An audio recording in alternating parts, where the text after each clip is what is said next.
Bonjour à tous les amis, comment ça va? J'espère que ça va. Zach Mwekassa, fondateur de Mwekassa.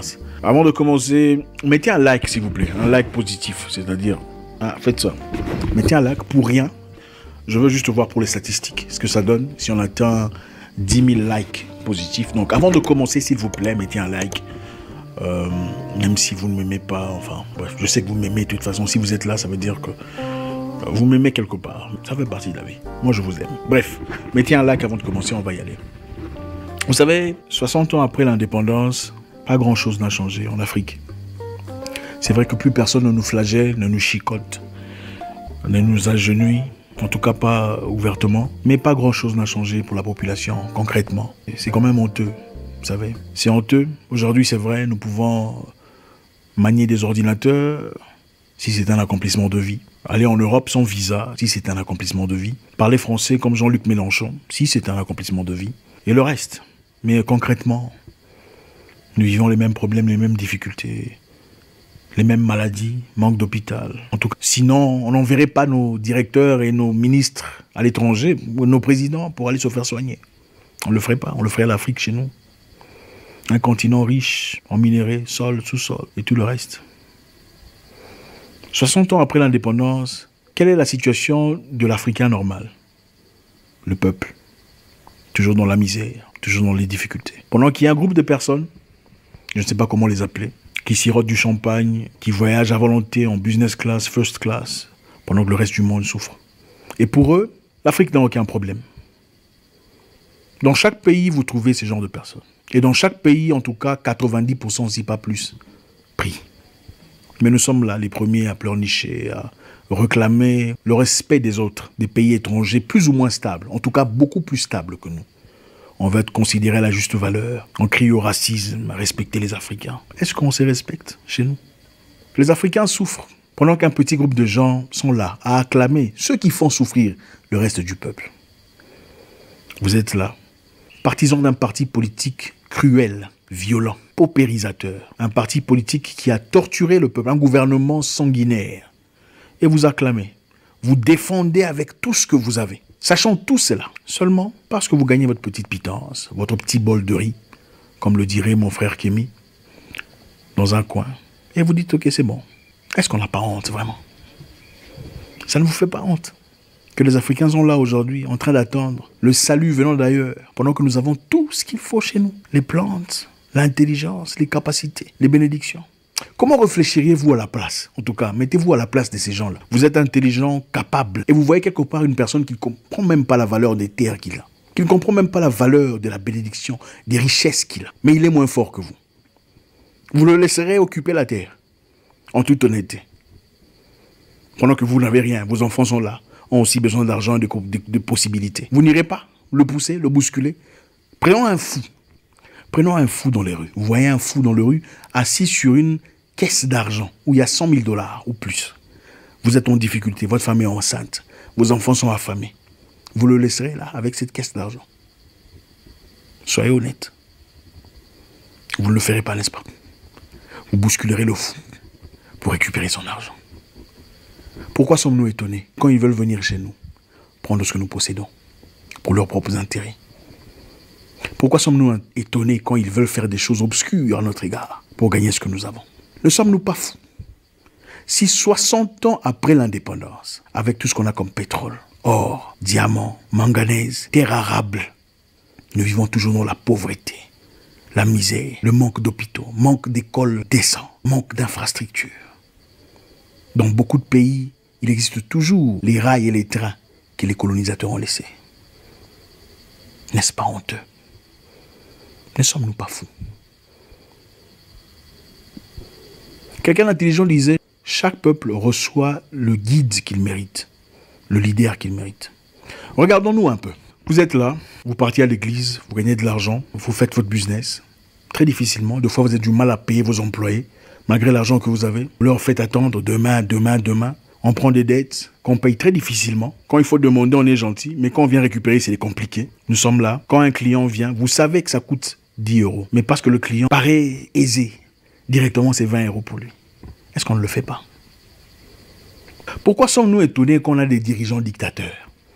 des voleurs, des paupérisateurs, des tueurs, pendant que nous sommes ces mêmes personnes, mais à des degrés plus petits. Les Anglais disent, « If there is no enemy inside, the enemy outside can do us no harm. » Ça veut dire, s'il n'y a pas d'ennemi intérieur, l'ennemi extérieur ne peut rien contre nous. Les Africains souffrent. Beaucoup vivent dans la misère, les difficultés.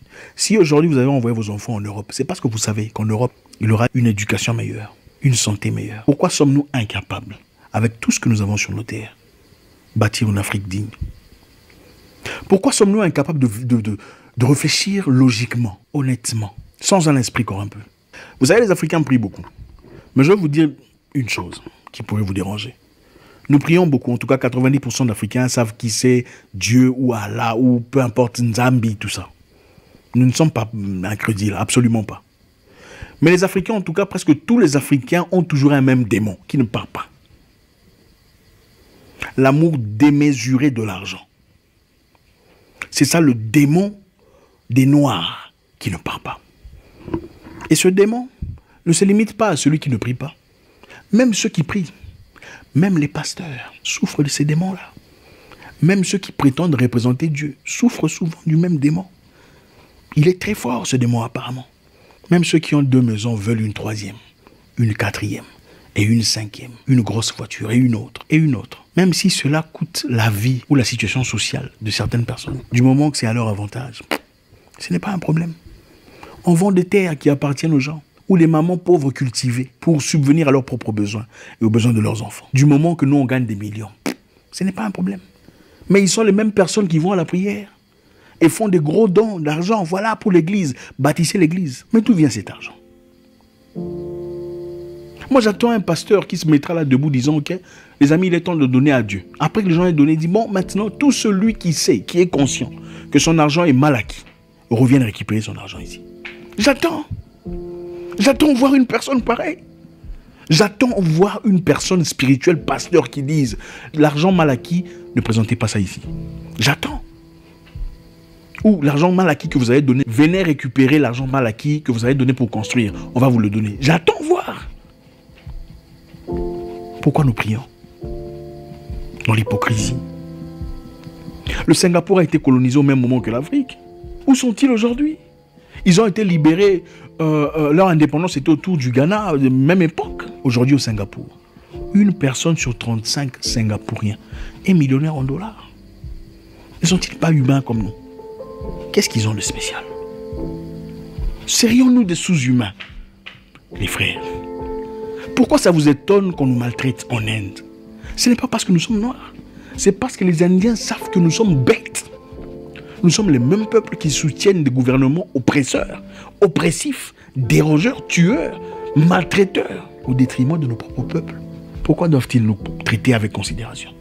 Les Singapouriens n'avaient pas de terre, mais ils ont dû travailler assidûment en communauté, en compréhension, pour essayer de créer le Singapour qu'on connaît aujourd'hui. Tout le monde veut partir, il y a beaucoup de Français réfugiés là-bas. Bon, ils s'appellent, comment ils s'appellent? Ils s'appellent expatriés. Au Singapour, qui évolue, à quand même plus forte raison l'Afrique, où il y a immensité de plénitude de diamants, d'or, de cassitérite et de reste. Regardez la République démocratique du Congo, un énorme pays, où la grande majorité de la population vit maintenant dans la capitale, à Kinshasa. Les gens fuient, ils vont à Kinshasa.